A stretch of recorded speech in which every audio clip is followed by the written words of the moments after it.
Bien, bueno, y ahora a lo que nos convoca. La primera pregunta que yo te quería hacer es, ¿tiene sentido hablar hoy en el siglo XXI todavía de belleza? O sea, ¿por qué? Tiene sentido hablar hoy de belleza. Tiene sentido hablar de belleza como tiene sentido hablar de la verdad, del bien. Vamos, belleza, inevitablemente, nosotros vemos una mujer atractiva. Vemos belleza, ¿verdad? Pero creo que no es ese ni frente a un paisaje, digamos, nosotros esos son los temas que nos interesan, ¿verdad? Porque es una cosa muy general, como no nos interesa tampoco una definición abstracta de belleza, en sentido de decir, bueno, la belleza es la armonía, ¿no?, de las partes que componen un todo. Está muy bien, digamos, pero no es eso tampoco lo que nos interesa. Lo que nos interesa, me parece, es que desde hace mucho tiempo parece haber una suerte de guerra contra la belleza. Sí. Buena parte de la cultura contemporánea, y esto uno lo ve no solo en el arte, que por supuesto se ve también en el arte, lo ve en la publicidad. Habrás notado que como desde más o menos los años 90, fines de los 90, y toda buena parte de los últimos 10 años en particular, aparecen siempre personas queridamente feas. Sí, sí, sí. Bueno, pero creo que eso tiene que ver también con esta idea de las últimas décadas de que todo es un constructo, entre ellas la belleza física. Exactamente. Que no hay que estereotiparla y que fundamentalmente es una cuestión de que nos hemos criado de esa manera, viendo cuerpos agradables a la vista, sí, en proporción y armonía, si querés, y por lo tanto hay que deconstruirse mediante ese tipo de publicidad. Capaz sí, que alguno te podría decir eso. Hay una justificación política, que es la que vos acabas de dar, pero hay también, yo creo, una motivación más profunda y más distante, que tiene que ver efectivamente con una recusación de la armonía, una recusación del orden en un sentido, digamos, de las cosas puestas en un lugar, de la idea misma de que las cosas tienen un lugar. De la idea misma de que las cosas tienen un lugar.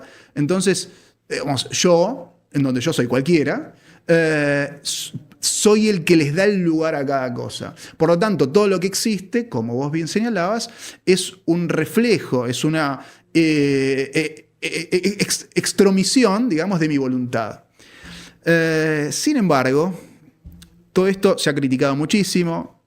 Yo, que soy un consumidor de canales de YouTube, he visto muchísima gente que habla de esto y volver a la belleza. Estamos en un congreso aquí en Mendoza que hemos hablado sobre esto también, digamos, ¿no? Pero a mí me parece que hay una legitimidad en eso.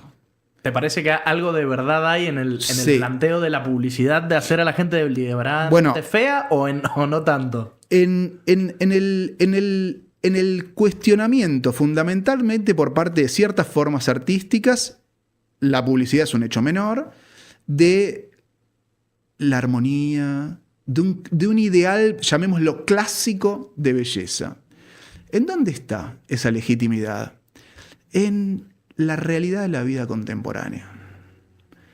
Si nosotros salimos a una ciudad cualquiera, esta ciudad, Mendoza, es una ciudad baja, no se va a aplicar esto que voy a decir ahora. Pero nosotros vamos a una ciudad que se haya construido en los últimos un barrio que se haya construido en los últimos 30 años. Sí. ¿Verdad? En general, los polos financieros de las ciudades se han construido en los últimos 30, 40 años. Y paseamos por esos lugares. ¿Qué vemos? Edificios enormes. Distritos financieros, así, de ese estilo. Puerto Madero, ponele. Puerto Madero no es un ejemplo feliz, porque sí, está bien, pero es Puerto Madero, está muy bien. Pero no es del más bello que yo quiero decir. Yo quiero dar un ejemplo positivo. Positivo. Digamos, ¿no? Lo que quiero mostrar es que hay que nuestra percepción de la realidad ya no es la que era para el mundo clásico. Uh-huh. Y que nuestro principal problema no es tanto, como dicen la mayoría de los colegas y amigos conservadores, por ejemplo, no es tanto el hecho de, como empecé diciendo, que haya una guerra contra la belleza, lo cual hay un aspecto efectivamente real de eso, sino el problema es que nosotros, quiere decir todos nosotros, no aceptamos la realidad en la cual vivimos. No aceptamos y la cual nosotros construimos voluntariamente. Uh-huh.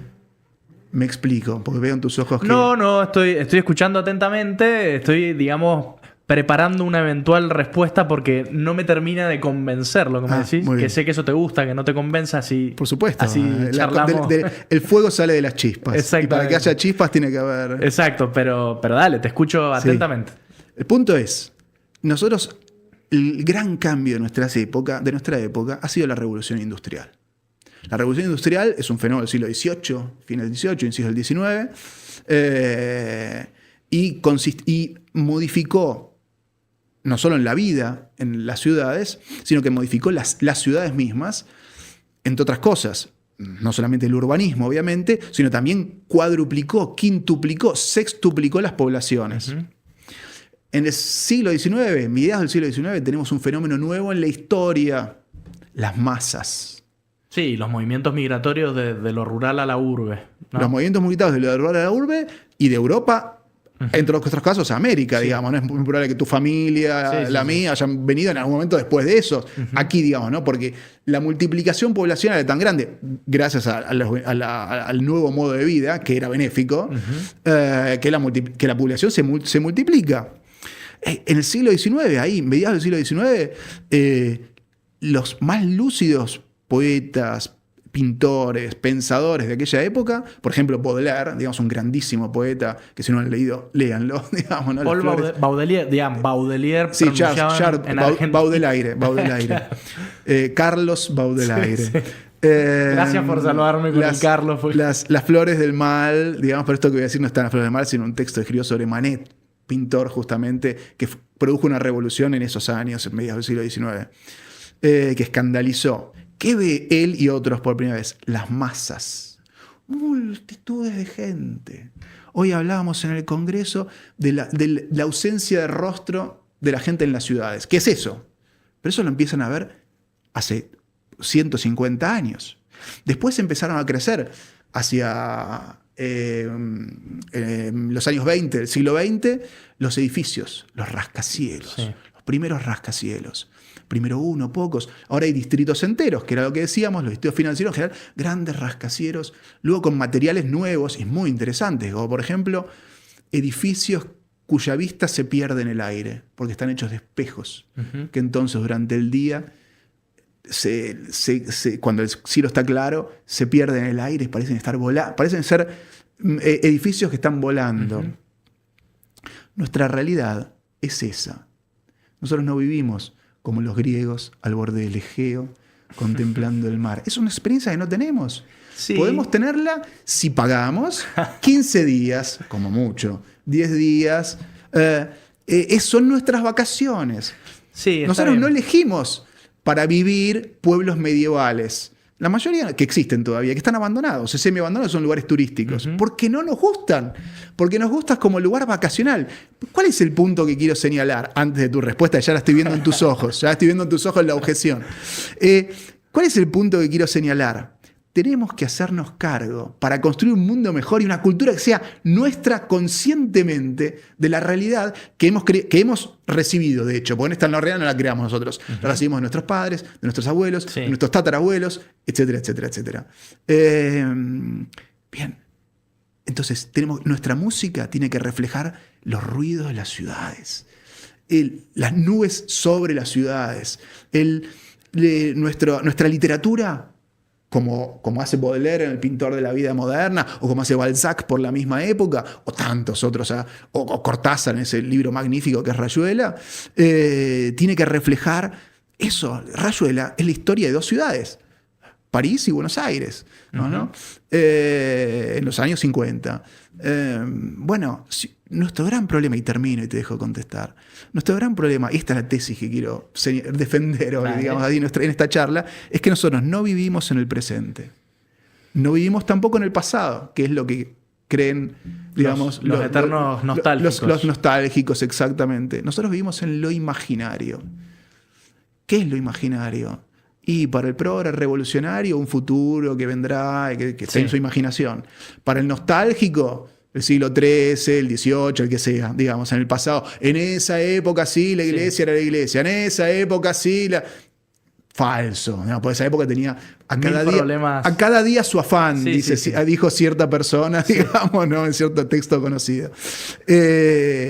Bueno, vivamos la realidad nuestra, hagamos la belleza nuestra. Que sea nuestra belleza, que no va a ser el David de Miguel Ángel, no va a ser la Acrópolis, va a ser nuestra forma de David, nuestra forma de Acrópolis. Sí, a ver,